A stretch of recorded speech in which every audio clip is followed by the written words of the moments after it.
A lot of times when you start out, you do not know how the chords work or you do not know on what to play. So how to choose the right key for your music. That is going to be today's video.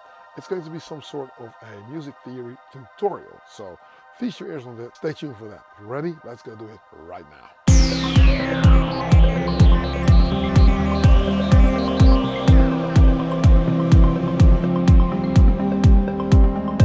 Hey, what's up? I'm Analog Kitchen and thank you for checking out yet another video. Now, if this is your first time here, do not hesitate to click subscribe and hit that notification bell. Whenever I upload a new video, you'll be kept in the loop and you'll not miss out on anything. Stick around till the end of this video. I will tell you all about the connection, about Discord, Patreon, about the challenges that we have, about the community that we're growing. So this is a bit of a pickle because, I mean, for me, being a musician that's went to music school ever since a young kid, it comes pretty natural to me to just choose the key that we're in. Back in the days, when we're talking about Bach and Mozart, it wasn't even that set in stone. Later on, it pretty much got structured, and the reason why there are different keys has to do with the different musical instruments. Different musical instruments have different timbres.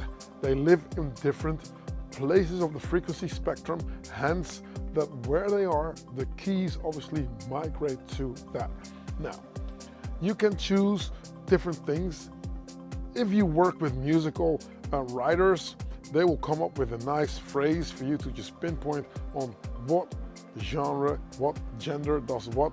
So they'll tell you, okay, it's C for cock and A for ass, which means you can figure it out. I'm not sure if that's absolutely correct. I do know though that whenever you pick a synthesizer, it also has a sweet spot in a certain area of the frequency spectrum, which means the frequencies linked to the tonal height will also determine what key certain sounds work best in. When we use the sample of records, have you ever come across when you sample the sound that there are two dominant sounds in there? Sometimes you just like, you get a bit of a screechy sound in the road, but there's a horn coming from another car and a different thing, and it all happens at the same time. So now you get to determine what key it is in, because it can be maybe say a B, or it can also be a G sharp or something like that, you know? And sometimes it doesn't line up. And then there's atonality. Certain sounds don't even have to live in a set key per se for them to work. So there's so many different options. So even if you don't know your keys and you don't know scales and everything, there still is a way of figuring out what works where. Now today we're going to get into what key to choose for your music. And yeah, I'm just going to give you a few examples on what works. I'm not going to tell you how to play piano. I think you can pick up a book, or you have to just like check out a gazillion videos online, because there's a lot of information on that. Today I'm just going to tell you this works in that way and that works in that way, and then we're going to just like jam it out with a track that I made in a certain key. You ready? Okay, let's go. All right, gang. Let's check out if everything is running. Okay, now, obviously what happens is that sometimes you think like, okay, how does a key work? I mean, obviously, you know, it's just basically, if you know a little bit about the keyboard, it goes from a C, D, E, F, G, A, B, C, right? So that's one octave here. So C major will be, and the E will go flat, so you'll lower it. That makes it C minor. So you'll hear that, you know, this sounds a little bit happier. This sounds a little bit more sad. So,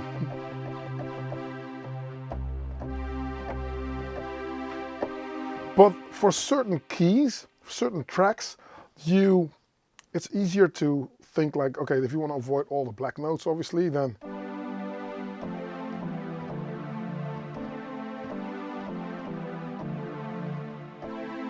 you'll start here. So instead of the C, which is now C major, lowering it by 2 whole steps, it'll become A minor, right?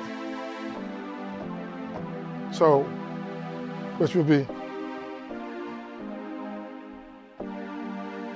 if you're playing this with the black notes, which is something that I'm for some reason I'm comfortable with.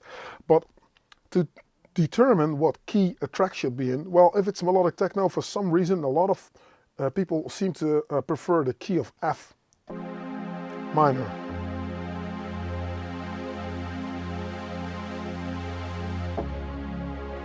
Because it evokes a little bit more drama. This would be like this, or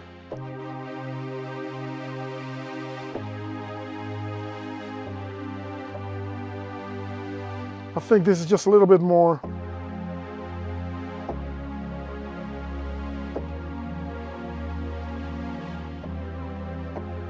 It gives a little bit more of a dramatic feeling, so for certain sounds, obviously, and then going up. This will be very happy, right?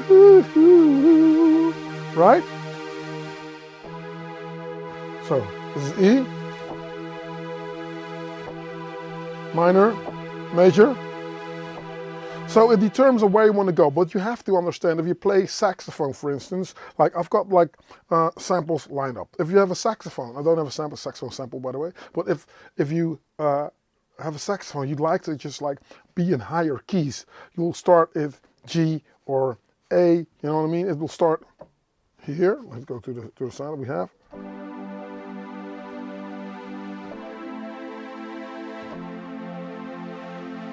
I can hear a saxophone play here. I would not necessarily hear it here, because this is a little bit more dramatic. So this would be a little bit more 80s kind of vibe, right? Yeah? This is more Depeche Mode, so to speak. Yeah? So it depends on where you want to go. Now, even if you've got like your sad chords, they can still feel happy if you play them a little bit higher up the scale, right?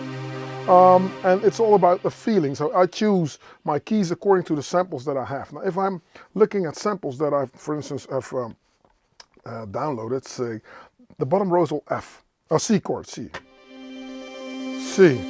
right?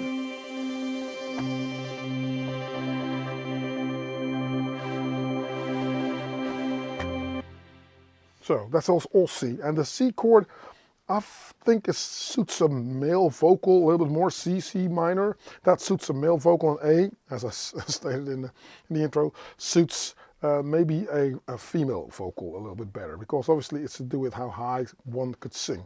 And chords will differ as well. So I've got like the C minor chord here. If I'm going here, the C minor chord sounds like this. But the root note, you see, this is the root note, will go differently if I start to add like 6th or 7th chords. Yeah, this is 7th. Now it's a completely different chord altogether. So the root note determines what chord you're in. So sometimes I just get to play a similar thing, but let's just see if we can get a little bit more of a perky sound. So check what happens if I play this.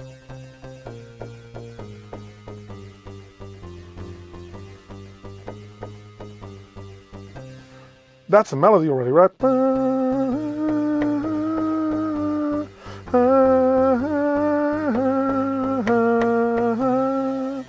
But I can let my key stick in the same thing here. So you don't have to be a virtuoso to just like make it interesting if I play. You go like, ah.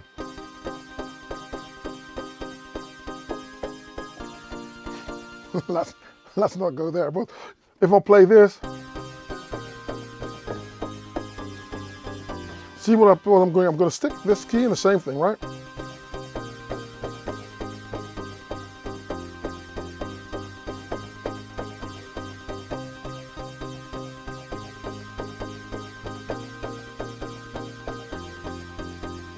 You don't have to change everything, and it'll become 6 diminished chords and everything. That just happens because I changed the root note. Now the low note,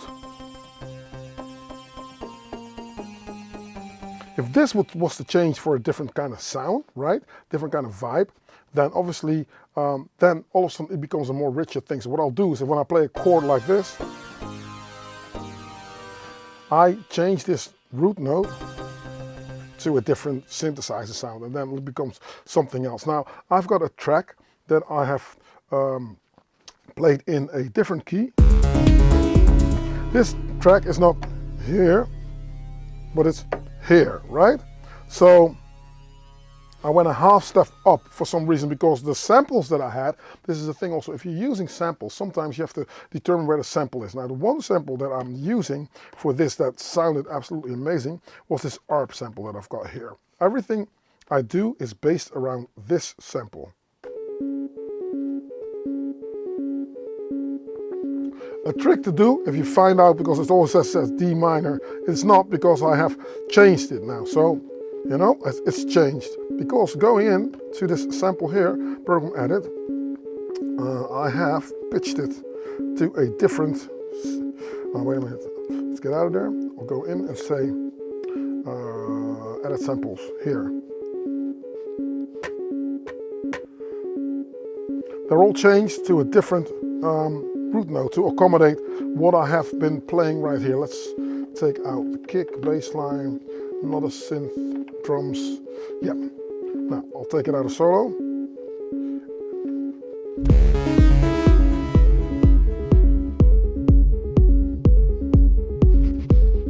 If I'm taking this out,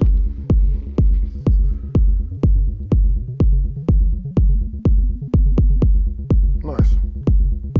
I see that there's another note that's playing, but we'll find it.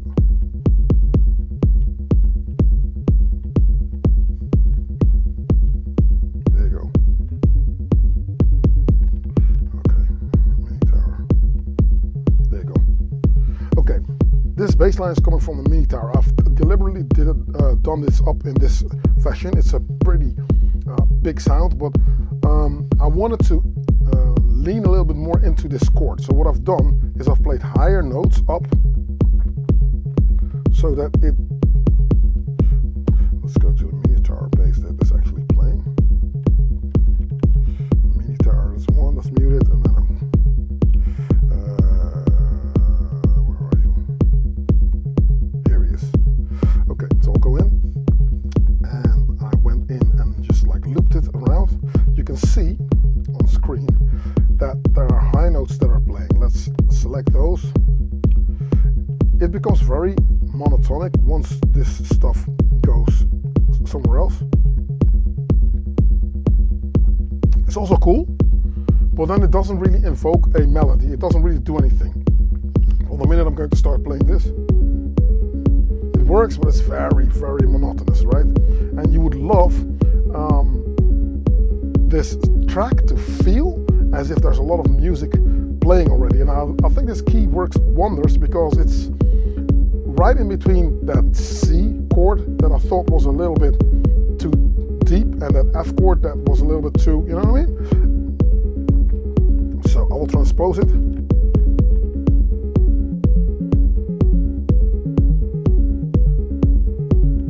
So there you go. So taking this out, it's already playing an arpeggio, which gives a musical feeling. I like it. To emphasize that, I've got more notes playing a similar kind of vibe. So the subsequent plays this.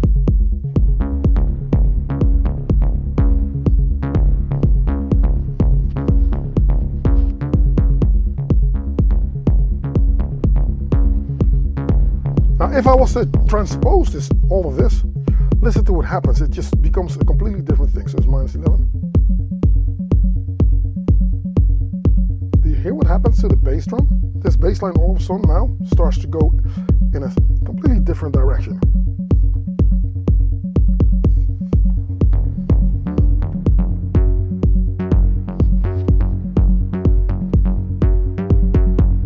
I think it's too bright.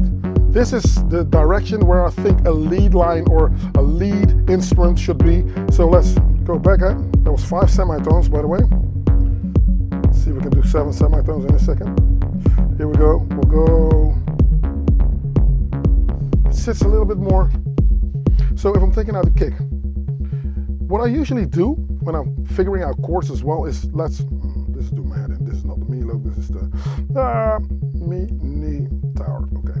So listen, I'm going to transpose it further and see when I think it starts to become very dark.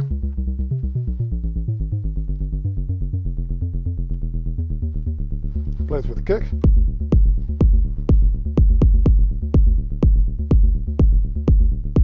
It's nice, but I think that the lowest notes are getting swamped out a little bit now, right?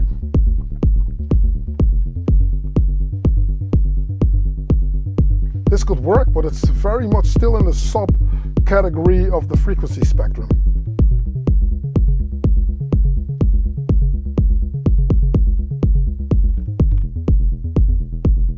Listen to the attack of this bass line.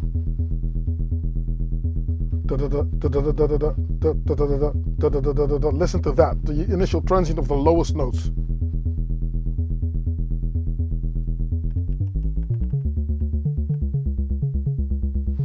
You'll clearly hear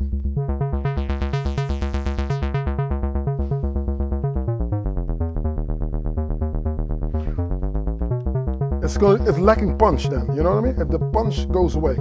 And my rule of thumb is that to find a chord where all of the notes do a condensed sort of thing. So the note needs to be round, but it needs to be a small package of energy almost.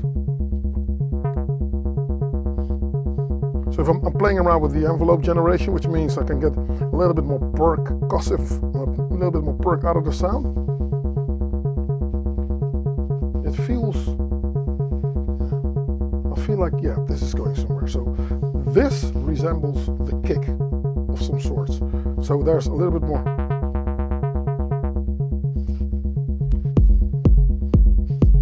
And the more I lower this pitch, the more you're going to lose that transient a little bit. It's going to become more sound than percussive. It becomes a little bit less percussive and becomes more.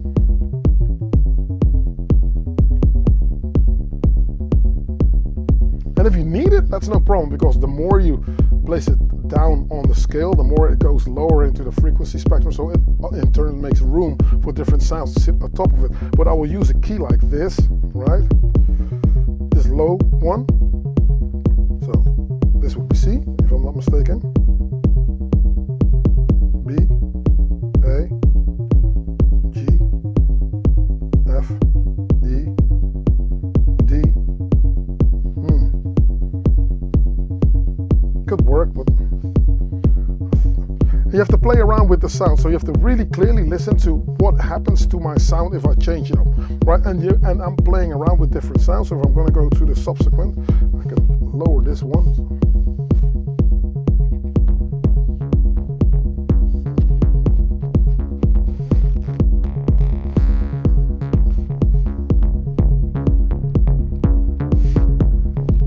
Some reverb over there. Nice. Now play around with that ARP.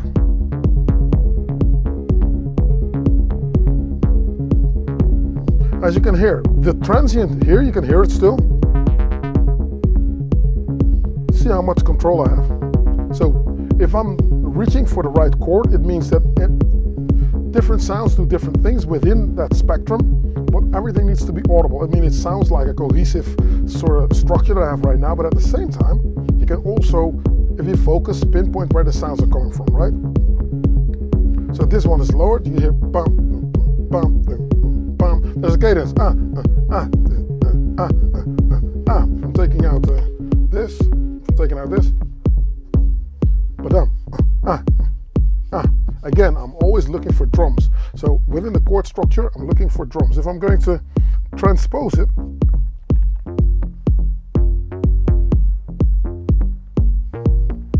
now you can hear all the notes, which is cool, but I don't want to hear all the notes. I want to. So the low notes need to be buried a little bit more within the Minitaur here. now they start to clash a little bit. Frequencies are clashing in a good way.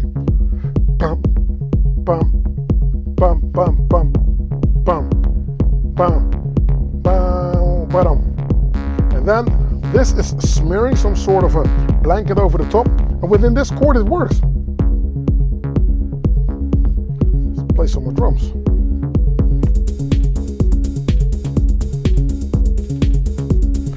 And this can be something else. So I've heard this sample, I thought I liked it, and then accordingly I played everything underneath where I think it needed to go. This could obviously be something different if you're changing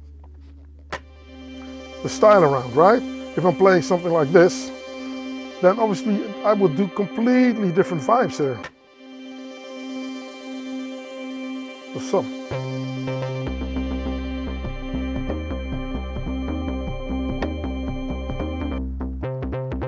Then maybe I need a little bit more of that higher notes, of those higher notes, because of the perk sound. Right? I'll probably open the filter up more.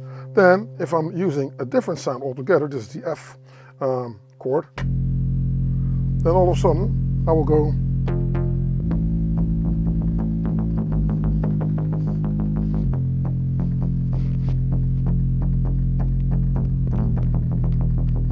see? Different feeling altogether again. Now, D minor, if there's a D minor chord, that just sounds different altogether again.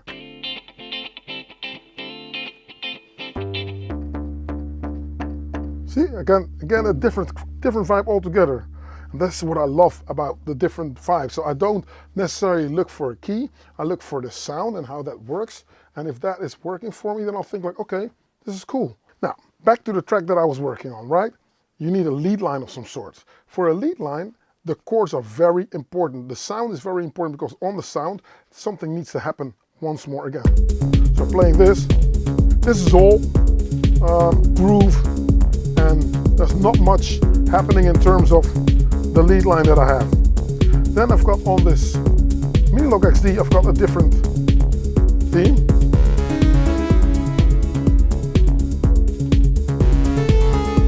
Let's do what's happening right there, right?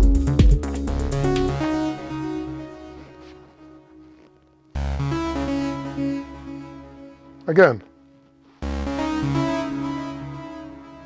Let's stop it. There's a lot of delay, a lot of room, just for impact, of course. I'm doing something very dramatic, but listening to...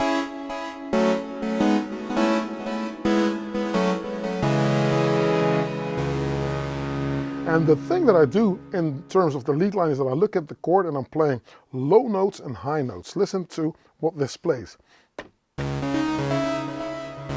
Starts here and then...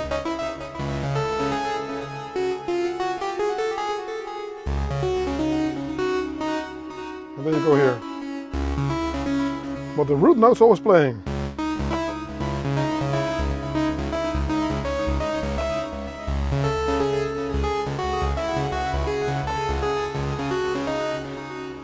Constantly I stay here, which sounds with a groove.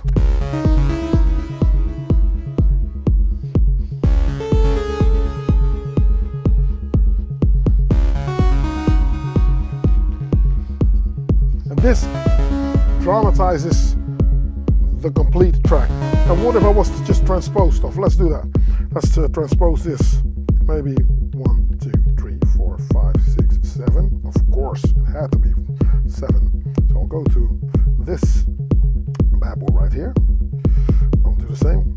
1, 2. Let's get to the Minitaur that we need. This is not the one. Here. 1, 2, 3, 4, 5, 6, 7. Now all of a sudden it becomes almost chipmunk music.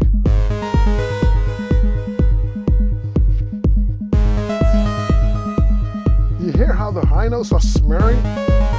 They're just like cancelling each other out almost. That step was good, but I'll tell you where. And this one. They're just glued together. So we don't want that. So we'll go back. 7. 1, 2, 3, 4, 5, 6, 7. Do the same thing with the Minitaur.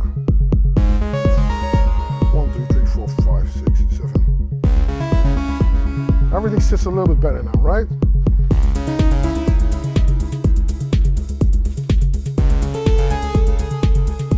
Yeah, I'm liking it. It just gives a little bit more of a vibe. And I think that if you choose the right key, people tend to follow you a bit better. It doesn't pull on them. If the key is wrong or the stuff is too high or too low, it means that people have to focus very much to hear all the notes. So one could state that if you choose the right key, then that would initially mean that everything you can hear that you're playing is very audible and clear. It's a logical sense why you're hearing it, right? Okay, yeah, play that ARP.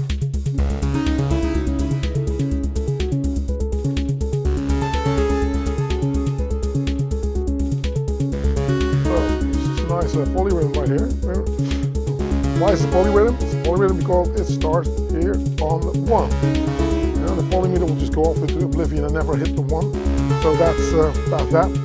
Okay, now I've got my extra catalyst. Let's lower this filter here. Nice. Catalyst and the kick.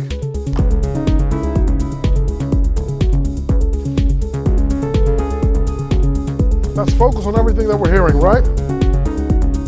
So why do I know that my key is correct?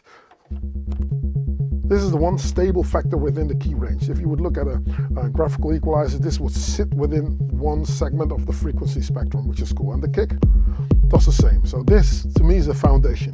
Once one of my colleagues, Evil Activities is his name, Kelly Van Soest, he told me, Lucien, if I'm making a track, I choose the key, and then my bass line and my bass drum need to be funky in a way that you can already dance to that. So whatever I add to it needs to complement what is happening. So for instance, there's another trick though that I didn't tell you. Listen to that loop. The loop already contains chord information. And this was why I opted to go with these chords, because I didn't want to transpose the loop, right?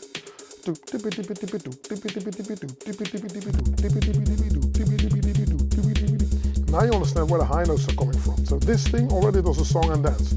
So there's a bit of a subliminal message that I've got right there. And then the kick.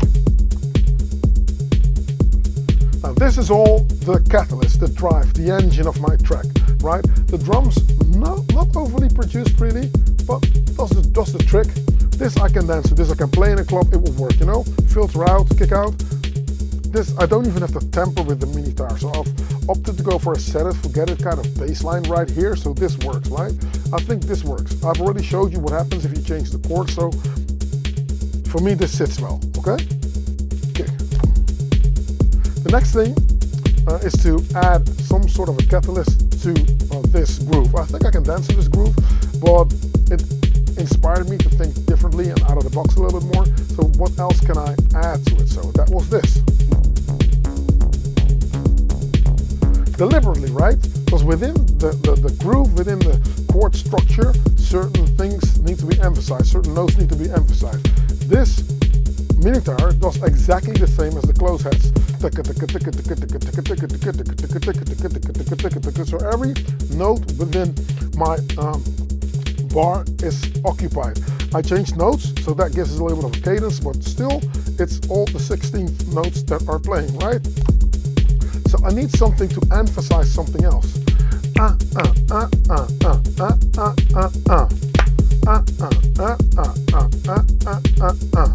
And I do it on purpose so that there's a little bit of a jump that happens there. So listen. Stop. On the snare it stops. Snare. Boom. Well, it does it every other bar. Stop. So this and the kick drum is the catalyst. This already starts to chop the groove up a little bit more. Boom, boom, boom, bam, boom, boom, bam, boom, boom, bam. Stop. And then we got another 16.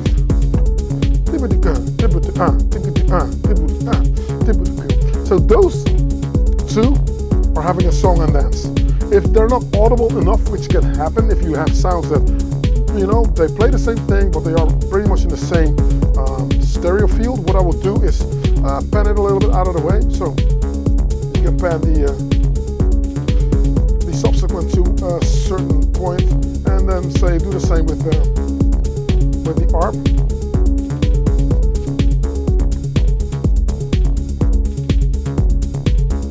Space it up a little bit. Ooh, sounds nice. I don't like to do it this way because if I take it out and take it in, this would be not so cool. So if I can do it on the sound, I'll probably do it on the sound, or I'll leave the panning one to the maybe quarter past or quarter to, depending on what channel I want to do. Then open it up. Then you do the same thing. There's less energy going there. But I probably would do it so if I'm pointing the subsequent in a certain direction. That's where I need to take out the energy of the stereo sound. This is not a stereo sound, this is mono, so I get to decide whether it goes left or right. With this, with the two channels, I need to just like determine what is the equation between the two notes. Makes sense, right? Cool. And then the lead line, please place even less notes. So you'll get 2, 3, 4, 5, and 2, 3, 4, 5, and 2, 3, 4, 5, and. So basically this one chord that I have, I'm playing all these different notes, right? So stopping this.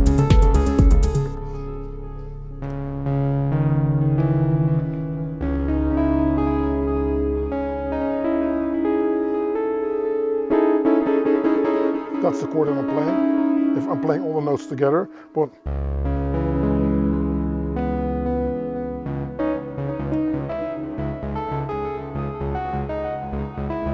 and within the 4 places where the notes are playing, I'll make sure that the last one is some sort of a lead into having this thing play again. So even though these notes are playing very close together within the same chord, playing higher notes, lower notes, the more notes that I'm actually playing, the more I'd like to jump up and down within that sequence to have it play some sort of an arpeggio, but not with too many notes. So within the chord, I'll only choose 2 notes, ideally an octave. I'll octave it, yeah? So there's a low note and there's a high note, which you can hear.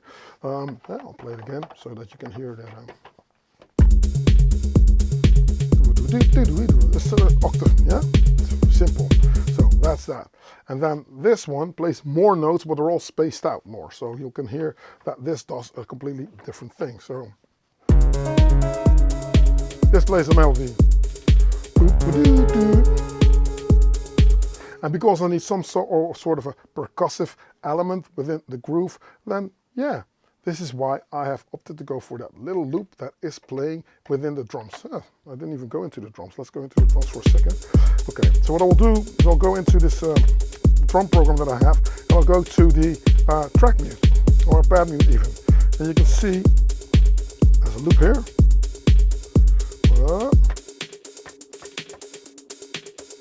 Let's go into the click program. I need to go here. Yeah. No.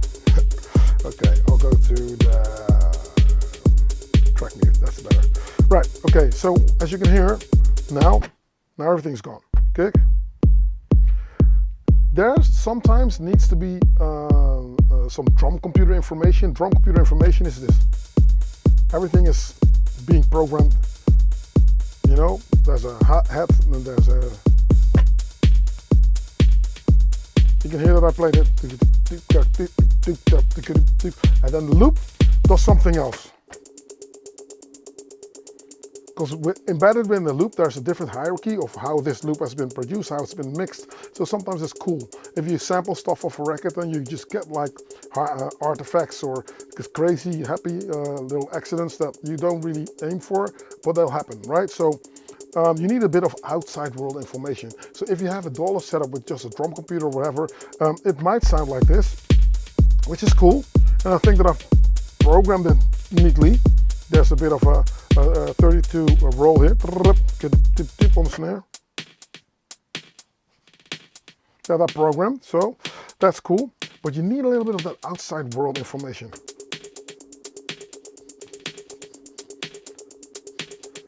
And Namely, the thing that makes this hypnotizing is the room that they've got embedded on the sound. So since the room is there, it also does something for the chord, right?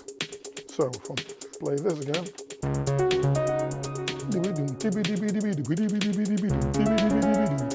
is what the toms are playing, right? I try to focus on these notes. Maybe I should emphasize them a little bit more. Yeah, it's not on a, there's no mid on this stereo channel obviously, but listen to the bass line. You don't really hear the notes anymore, but they're playing.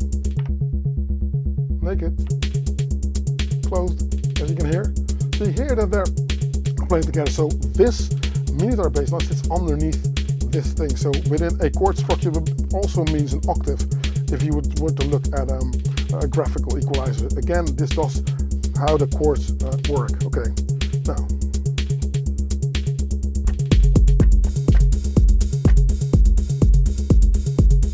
And then you can mix it the way you want it. You know, there's a lot of options, but that's a different video. How to just like progress and mix it and make it more intense once you just like build up the track. Kick out, 1, 2, 3, go. Put a little bit of reverb on that snare as well. So it sounds a little bit more like it's 80s stuff. So these heads that I've got right here are not 909 heads, they're 707 heads because they lean towards the 909, but the 909 has been done a lot, you know what I mean? So within a track like this, I opt to go for 707 heads. So 707, 808, and then maybe 909 claps or something like that. That is what I'm looking at, those different things. Off track a little bit. So that's the beat, right? So this thing needs to be solid. And obviously the kick. I don't have to tell you that this, of course, again, is a different kick again. And my Midas DM12 desk is slowly dying. But hang in there, bro, you can do it. Okay. That's the theme. Very art bop-like, you know what I mean? So, and then coming out of the different outputs of the Akai, and then I can play around with that. So everything that I want to do is make an infinite loop, make something that picks your brain, keeps going. And yeah, I'm going in old school, I'm not automating anything. It's just like, I've got a volume knob right here. And Erica Sins are so kind to just like put like the sexiest knobs on their equipment. So yeah, play around with it, resonance.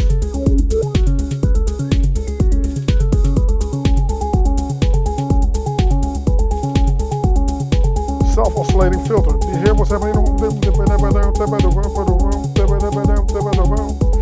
Awesome.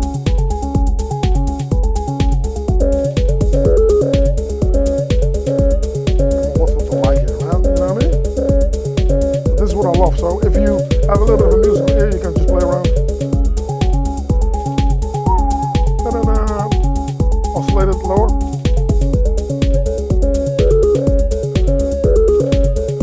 More notes within this chord.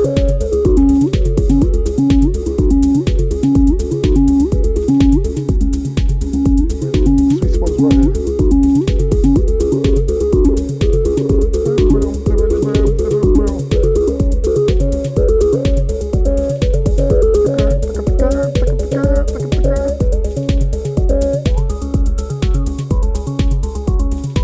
Is it octave up?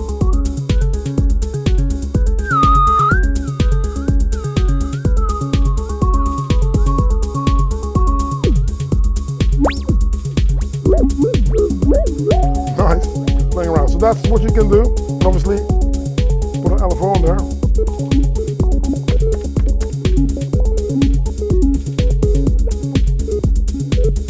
Make it even more space. And once you're done playing around, as I am, you'll go in, set it, forget it, put a level there. This goes through the digital delay. D7, right? Take out a kick, think like, okay, now we're going to play that catalyst, you know? Again. Lower this a little bit. In. And there you go. All right, I think that I've, yeah, told you all that I think on how chords and the preference why certain chords work. If you got any questions, leave them in the comment section below. right? Hey, I'd like to welcome Bongo Drummer as the new patron for this week, and he follows all that funky stuff on patreon.com/analogkitchen. Patreon, it's cool, it's a support platform. I want to make better content. I want to just like dive deeper into this world of synths where we're at, and by trying to just like up the ante and making better content. Obviously it's cool that there is a support platform like Patreon, and the magic happens over Discord. So there are certain perks that you get with the Patreon subscription, which you're not breaking the bank at, by the way, and then you get into Discord, and then we'll just talk shop. So the community that we are fastly growing is really cool. There is a community, there are cool cats, and we're all hanging out. We're talking synths, we're talking taller stuff, we're talking travel, we're talking gas, we're talking what to do, what not to do. You can throw your demos in there, you can make some music with me. There's so many things that are happening, and there are challenges as well. Can you make synthwave techno, for instance? Does it exist? We don't know.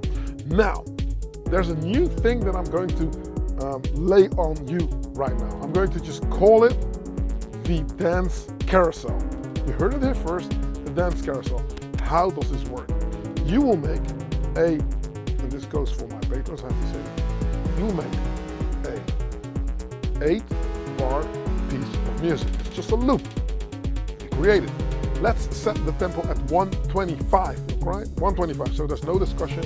It starts 125 and it stays there. You make a jam of beats and 2 elements, right? 2 elements, a bass line and a lead will go over your 8-bar segment. However, you will pass the drums onto the next producer. The next producer is going to work on your beats, your 8 bars. He's going to stick his bass line on there and his lead, and then creates his own drums as well, and does the same thing. So you'll migrate from the bass and the lead and the drums into the just drums, and then the transition is the lead and the bass of the next producer goes into his drums, but he'll pass the drums on to the next and to the next, to the next. You get it? And then we can make a track of consisting of all these different parts. So that'll be a cool thing. Let's see how that works out. So that's the dance carousel. I just made it up. So of course it sounds like rubbish, but we'll make it work, right? Okay, let's see how long we can make our little train of tracks of whatever go. All right, so if there's anything unclear, let's find it out, figure it out together. Yeah, let's see how that works out. All right, cool. If you made it this far into the video, you're an absolute superstar. There's no more news on the mixer as of yet right now, because I think we're in the balance of getting all the parts to work and getting everything to just like test everything out and stuff. But just keep your eyes on this space. So thank you for watching. I'm Analog Kitchen. Oh yeah, before I forget, I put some new tunes on Bandcamp. So the track you're hearing right now, you can find it on my Bandcamp page. So go and support a brother over there too. There's channels, memberships as well. So that was that. Thank you for watching. I'm Analog Kitchen. I'll catch you next week. You know where, here on another video. Peace. I'm out.